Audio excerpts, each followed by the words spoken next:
दोस्तों, जय भीम, नमो बुद्धाय। आज केंद्र सरकार को सुप्रीम कोर्ट में काफ़ी फजीहत झेलनी पड़ी। मणिपुर का जो केस सुप्रीम कोर्ट में चल रहा है, उसमें सीजेआई डी.वाई. चंद्रचूड़ ने ऐसे कई प्रश्न किए जिसका जवाब केंद्र सरकार के मुख्य वकील अटॉर्नी जनरल तुषार मेहता के पास नहीं था और उन्हें चुप रहना पड़ा। तो इससे पता चलता है कि हमारी जो सरकार है वो सिर्फ एक तमाशबीन बनी हुई है और अपने फ़र्ज़ को अंजाम नहीं दे रही है जो उसको देना चाहिए। इसलिए सीजेआई ने कहा कि ऐसा लगता है कि आप वहाँ पर जो है कानून की व्यवस्था नहीं संभाल सकते, इसलिए हमें ही कुछ फैसला लेना पड़ेगा और हमें कमेटी बनानी पड़ेगी जो वहाँ की वास्तविकताओं से रूबरू हो और वो ऐसे सुझाव दे कि किस प्रकार उस प्रदेश में शांति बहाल की जा सकती है, नॉर्मेसी लाई जा सकती है। उन्होंने सीजेआई ने तो यहाँ तक कहा कि वहाँ लगभग 3 महीने से इतना खून खराबा हो रहा है, एक दूसरे के खून के प्यासी लोग हो रहे हैं और आपको कुछ भी पता नहीं है, आपको कोई जानकारी नहीं है। 6000 से अधिक एफआईआर लिखे जाने के बावजूद मात्र 11 एफआईआर पर ही जो है पुलिस तफ्तीश कर रही है, जांच कर रही है। ऐसा कैसे? दोस्तों, मैं ये बताना चाहता हूँ कि मणिपुर में सिर्फ 3 मई को ही बवाल हुआ और उसके बाद 3 महीने से लगभग वो जो वहाँ की भयानक स्थिति चली आ रही है, ये अभी का काम नहीं है। इसके पीछे आरएसएस का बहुत बड़ा हाथ है। आरएसएस वहाँ पर पिछले कई वर्षों से काम कर रही है और वहाँ पर जो मैतेई समुदाय है जो अपने आप को हिंदू कहता है, उनमें जो है ऐसी भावनाएं पैदा कर रही है कि वो दूसरे समुदाय को अपना दुश्मन मानने लगे हैं, यानी कि कोई समुदाय को। तो ये चीज़ जो है कई वर्षों की मेहनत का फल है आरएसएस की, जो वहाँ पर अभी दिखाई दे रहा है।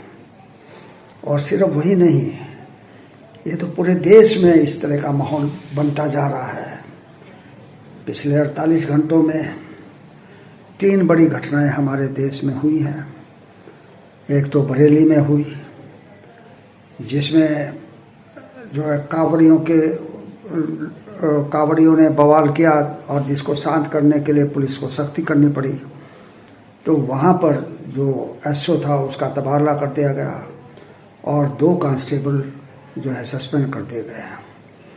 दूसरी घटना रेलवे में हुई, जयपुर मुंबई सुपरफास्ट में, जहाँ पर आरपीएफ का जो एक जवान जो मोदी और योगी के प्रभाव में बहुत ज़्यादा था, उसका माइंडसेट इतना ज़्यादा बदल गया था कि वो उनके खिलाफ कोई भी बात सहन करने को तैयार नहीं था।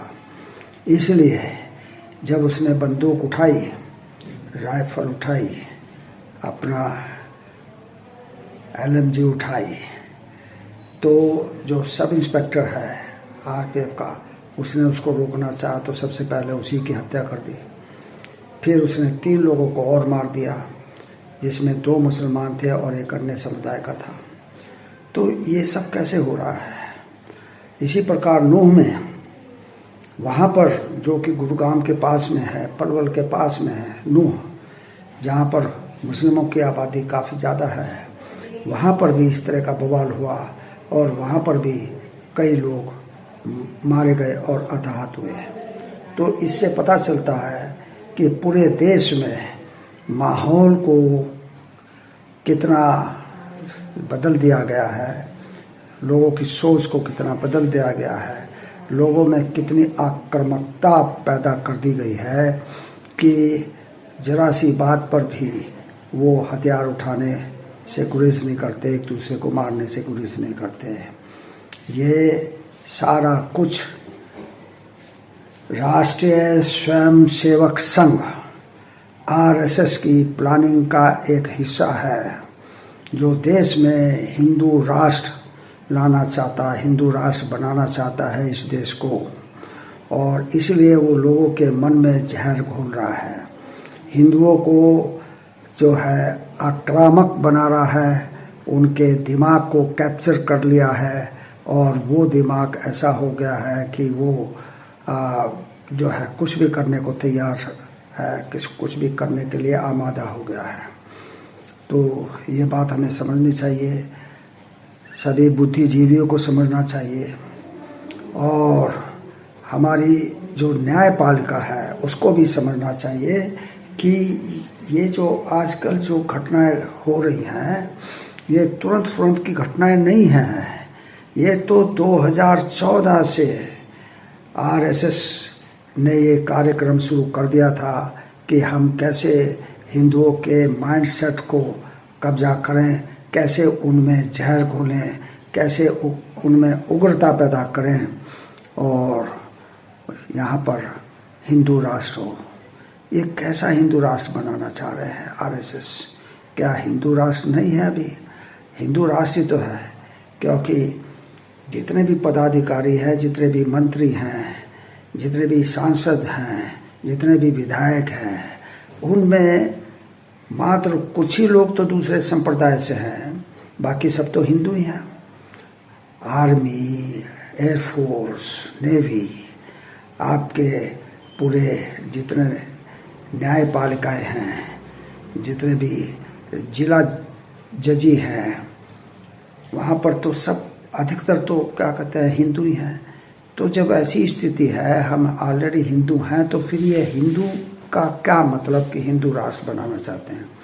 दरअसल में ये भारत के संविधान को बदल कर यहाँ पर मनुस्मृति को लाना चाहते हैं।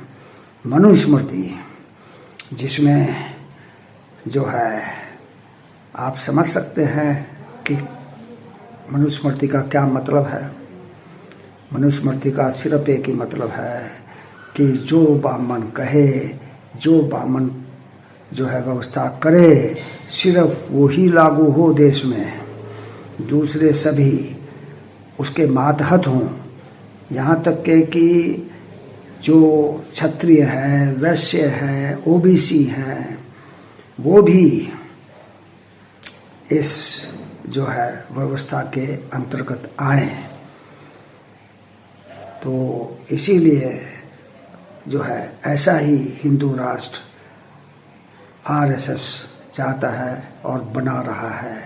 इसी तरह की आग वो हमारे नौजवानों में पैदा कर रहा है ताकि हम एक दूसरे के दुश्मन हो जाएं और कभी भी कत्ल गारत करने से जो है हिचके नहीं। दोस्तों, देश बहुत ही विषम स्थिति में है, इसको समझना चाहिए, हर आदमी को समझना चाहिए, हर बुद्धिजीवी को समझना चाहिए, हर पढ़े लिखे को समझना चाहिए। जो देश से प्रेम करता है, जो राष्ट्र सच्चे रूप में राष्ट्रवादी है, उनको समझना चाहिए। अभी हम जिन लोगों ने शहादत दी स्वतंत्रता के लिए, उसमें सरदार भगत सिंह का नाम प्रमुख रूप से लिया जाता है। लेकिन क्या सरदार भगत सिंह जो है, क्या वो सांप्रदायिक थे? क्या वो हिंदूवादी थे? नहीं। उन्होंने अपनी एक किताब भी लिखी है कि मैं नास्तिक क्यों हुआ, नास्तिक कैसे बना, तो ये किताब उन्होंने लिखी है। यानी कि उसकी आस्था किसी भी ईश्वर, किसी भी परमात्मा, किसी भी देवी देवता के प्रति नहीं थी। वो उसकी आस्था सिर्फ देश के प्रति थी। वो सिर्फ देश को जो है स्वतंत्र कराना चाहते थे और इसके लिए वो हंसते हंसते फांसी के फंदे पर झूल गए। उनको कई बार प्रलोभन दिया गया कि अगर तुम अपने बयान से पलट जाओ या अगर तुम जो है ब्रिटिशर्स के सेवक बन जाओ तो तुम्हारी फांसी रुक सकती है, लेकिन उन्होंने मना कर दिया। तो ये थे हमारे जाबाज शहीद, जिनकी वजह से हम आज आज़ादी की सांस ले रहे हैं। तो दोस्तों समझो, अपने दिमाग को काबू में रखो, अपनी औलादों को काबू में रखो, उनको जो है उग्रवादी बनने से रोको। जय भीम, नमो बुद्धाय।